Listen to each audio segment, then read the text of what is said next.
Den första läsningen från profeten Hosea är ett klassiskt exempel av hur Gud använder människor för att framföra hans budskap till sitt folk. I Gamla testamentet ser vi mycket ofta att Gud använder någonting som i bibliska studier heter prophetic miming. Att en profet gjorde någonting som var bara ett tecken för vad folket skulle se eller vad Gud ville göra. Till exempel, Gud sa till profeten Jeremia, du ska göra ett hål på muren och du ska gå in genom hålen. Och när folk frågar dig så ska du säga, så som jag gjorde så ska Israel tas bort från sitt land. Och Gud sa till profeten Hesekiel, jag ska ta ifrån dig ditt ögonsten. Och samma kväll dog Hesekiels fru. Och Gud sa till honom, när det händer, du ska inte gråta. Du ska inte skrika. Och när folk frågar dig, du ska säga, så ska jag ta er ära från er och ni ska inte klaga eller skrika. Profeten Hosea, mer än alla andra, var den som Gud valde och genom hans eget liv vill demonstrera folkets otrohet och Guds barmhärtighet. Det är därför vi läste responsoriska psalmen från 145. Barmhärtig och nådig är Herren. Gud sa till profeten Hosea, gå och gifta dig med en prostituerad kvinna. Aha. Och det gjorde profeten. Du ska få barn med en prostituerad kvinna medan hon förblir otrogen. Så kvinnan var alltid otrogen, men hon var profetens fru. Och hon fick ett barn. Och Gud sa till profeten, du ska ge barnet detta namn. Folket som jag kallade mitt folk är inte längre mitt folk. Och kvinnan fick det andra barnet. Och Gud sa, de som jag visade nåd och barmhärtighet ska jag inte visa nåd och barmhärtighet. Dessa namn måste vara ganska långa namn.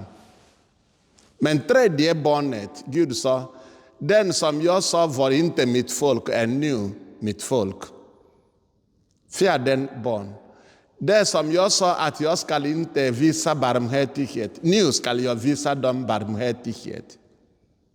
Alltså genom denna mannens familjeliv ville Gud lära allmänheten, hela folket, om deras otrohet och Guds trohet och barmhärtighet. Guds förlåtande kärlek. Så ni förstår nu den första läsningen bättre. Vi är det nya Israel, den heliga kyrkan. Men ofta lever vi som Israel av den gamla tiden. Ofta är vi otrogna. Ofta är det så att vi beter oss som den här kvinnan som var fru till profeten Hosea. Men Herren är alltid trofast. Och varje gång vi kommer tillbaka, han behandlar oss och visar oss, som vi har läst i responsoriell psalm, barmhärtig och nådig är Herren, sen till vrede, men alltid förlåter han. I evangelietexten ser vi två människor som hade stark tro. Jag tycker att den här synagogföreståndare, hans tro var så djupt och så stark att det är för oss en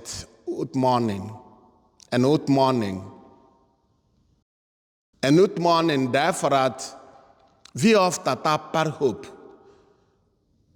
När någonting inte har hänt idag, vi tappar hoppet.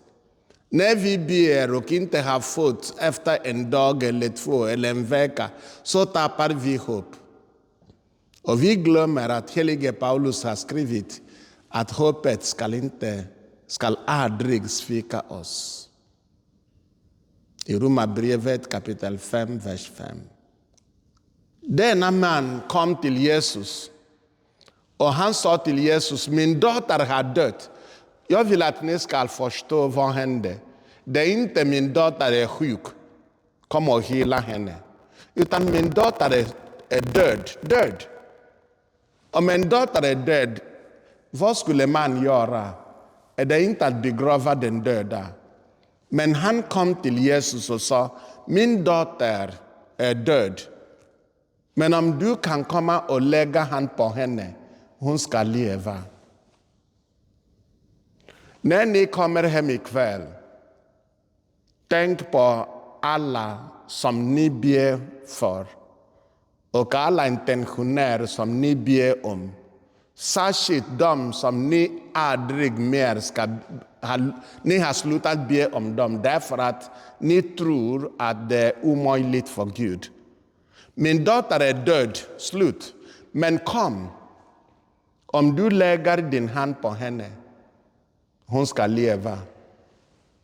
Mannen förstod att Jesus Kristus är uppståndelsen och livet. Det var samma sak han sa till Marta och Maria när Lazarus dog. Han sa till dem, jag är uppståndelsen och livet. Den som tror på mig ska aldrig dö. Men den som dör, som tror på mig, även om han är död, ska leva. Jag vet inte om ni lyssnar till vad jag säger. Jag säger inte något som jag inte har sett. Jag har sett mirakler hända. Och mirakler faktiskt händer. Jag har sett folk med olika typer av sjukdomar. Jag har sett en ung flicka som var död i 5 timmar. Stå upp och börja leva igen. Någon annan som också hade stark tro.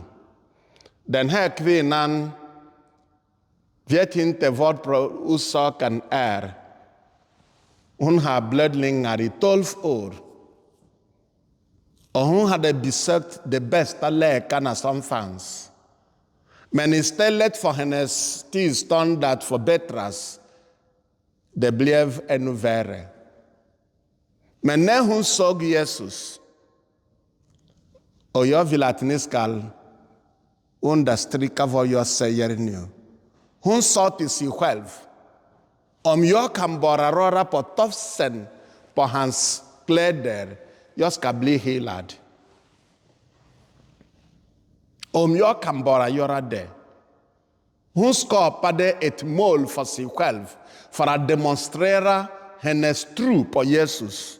Om jag kan bara röra på tofsen av hans kläder, så blir jag helad. Och det gjorde hon. I Markus evangeliet kapitel 7 är det mer det långa berättelse om detta. Och det var så att Jesus vände sig om och sa till lärjungarna, vem rådde på mig? Det var tusentals människor som följde honom. Men han frågade lärjungarna, vem rådde på mig? Och de sa, Herre, titta, hur kan alla rå på dig? Är det någonting speciellt? Han tittade på dem och kvinnan kom fram och sa, Herre, det var jag. Vem rådde på mig? Hur kan vi råda på Jesus? Jag har sett folk, när de kommer till mässa, de frågar mig, Fader, får jag röra på altaret bara så här? Och jag brukar säga ja. De vill röra på Jesu tofsen. Någon säger, Fader, får jag röra på Marias statyr? Fader, får jag tända ljus? Ja, det får du göra. Om jag kan bara röra på tofsen av hans kläder så blir jag helad. Jag säger ofta att kyrkan har ingenting mot att gå till sjukhuset och söka hjälp. Kyrkan uppmuntrar folk att göra det. Men kyrkan också förstår att Gud kan hela. Jesus är den som har kommit för att hela oss. Inte bara andligt utan också kroppsligt och psykologiskt. Det finns inga problem, inga utmaningar som vi har som är så svårt för Jesus att rätta eller hela. Om jag kan bara röra på tofsen av hans kläder så blir jag helad. Jag vill att du som har mig ska göra likadant. Sjukdomen som läkaren säger att det är obotligt, kan du bara säga, om jag kan bara ta Jesu bild och lägga på den platsen där jag har sjukdomen, jag ska bli helad. Jag säger inte att du ska inte ta din medicin. Det är inte vad jag menar. Det är inte antingen det och det, nej, det är både och. Man går till läkare, man tar sina mediciner, men man tror också att Jesus kan hela. Jag ska sätta mig och jag ska ge oss 2 minuter att komma ihåg någon eller något vi behöver be om. Är det någon som har gått förlorat, inte kommer till kyrkan, inte bryr sig ännu mer om Gud? Någon som är som död, som flickan, eller en sjukdom som läkarna har sagt att det är obotligt. Låt oss lämna alla dessa i Jesu Kristi händer. Han som är uppståndelsen och livet har kommit för att vi ska ha liv och liv i överflöd.